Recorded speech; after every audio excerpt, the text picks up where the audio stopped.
বিরুদ্ধে সরকারের অবস্থান বেশ দৃঢ়। সরকার প্রাথমিক পর্যায়ে বাজার মনিটরিং করছে এবং এই মুহূর্তে তো এটা বলতে কোনো দ্বিধা নাই যে শপিং সেন্টারগুলো শতভাগ পলিথিন ব্যাগ মুক্ত হয়েছে। এখন আমাদের কাঁচা বাজারের একটা চ্যালেঞ্জ আছে, আমাদের নিজেদের অভ্যাসের একটা চ্যালেঞ্জ আছে। আমরাও যখন বাড়ি থেকে বাজারে যাই তখন আমরা ব্যাগটা সাথে করে নিয়ে যাই না, কিন্তু সবসময় যাই না কারণ বাজারে গিয়ে প্লাস্টিক আমরা পেয়ে যাই। এখন এই পলিথিন শপিং ব্যাগের জন্য পাট এবং বস্ত্র মন্ত্রণালয় দায়িত্ব নিয়েছে।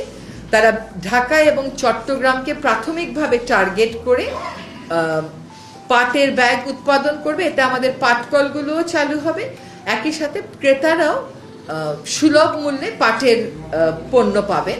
এতে অভ্যাসে কিছু পরিবর্তন আনা সম্ভব হবে বলে আমরা বিশ্বাস করি। আমরা 2টি একবার ব্যবহারযোগ্য প্লাস্টিক নিষিদ্ধ করেছি, একটা হচ্ছে কটন বাড, একটা হচ্ছে স্ট্র। এইটার অভিযানেও আমরা জুলাই মাস থেকে নামবো। আর 17টা যেটা নিষিদ্ধ না, গ্র্যাজুয়ালি ফেজ আউট করার একটা পরিকল্পনা আছে।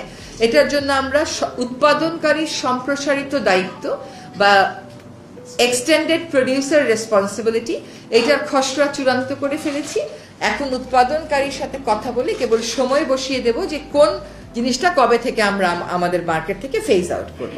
আপনারা বিভিন্ন গণমাধ্যমে ইতিমধ্যে রিপোর্ট করেছেন যে সেন্ট মার্টিন দ্বীপের প্রাকৃতিক পরিবেশ ফিরে আসা শুরু হয়েছে। এখন আমরা পর্যটন মন্ত্রণালয়ের সাথে কাজ করছি, যে নিয়ন্ত্রণমূলক কাজগুলো আমরা করছি তার পাশাপাশি ওই দ্বীপটাকে নিয়ে একটা মাস্টার প্ল্যান করা যায় কিনা। কিছু কিছু মাস্টার প্ল্যান ব্যক্তি পর্যায়ে, প্রতিষ্ঠান পর্যায়ে করা হয়েছে, সরকারি পর্যায়ে নেই। সরকারি পর্যায়ে কিন্তু সেন্ট মার্টিনের জন্য নীতিমালা করা আছে, যেগুলো গেজেট নোটিফাইড।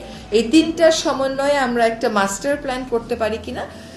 এইটার পাশাপাশি আমরা জলবায়ু পরিবর্তন ট্রাস্ট ফান্ড থেকে একটা প্রকল্প অনুমোদন করা হয়েছে, যেখানে অল্টারনেটিভ লাইভলিহুড দেয়া হবে সেন্ট মার্টিনের মানুষদেরকে।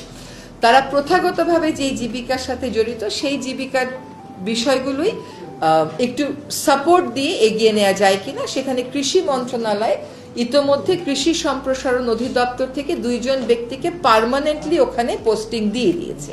তাছাড়া 2টি বেসরকারি সংস্থা ব্র্যাক এবং কোস্ট তারা আমাদেরকে অ্যাসেসমেন্ট করে সাহায্য করছে যে কি ধরনের অল্টারনেটিভ লাইভলিহুড আসলে ওখানে ফিজিবল এবং সেটার মার্কেট কি হতে পারে।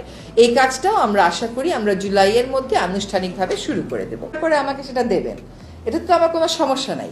আমার প্রাথমিক দায়িত্ব হচ্ছে কতগুলো বিষয়কে প্রাধান্য হিসেবে ধরে কিক অফ করা। বায়ু দূষণকে ধরা হয়েছে, নদী দূষণকে ধরা হয়েছে, এগুলোর তো একটা প্রক্রিয়া করে যে কাজটা 5 বছরে করা যায় আমরা 1 বছরে করার চেষ্টা করতেছি, যে প্রকল্পগুলো শেষ করে টাকাটা এনে কাজটা শুরু করে দেওয়া যায়।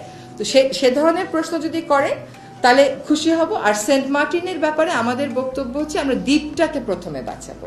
দ্বীপটাকে বাঁচালে সকল আশঙ্কাই দূর হয়ে যাবে। কতগুলো আছে, এটা একটা ইকোলজিক্যালি ক্রিটিক্যাল এরিয়া। এবং আরেকটা কথা হচ্ছে যে অবশ্যই যখন আপনি একটা অর্থনৈতিক স্বার্থে আঘাত করবেন তখন অনেক ধরনের বক্তব্য হবে, সেটাই জনমনের প্রশ্ন। এই ধরনের জেনারেলাইজ কথা বলার সুযোগ কম।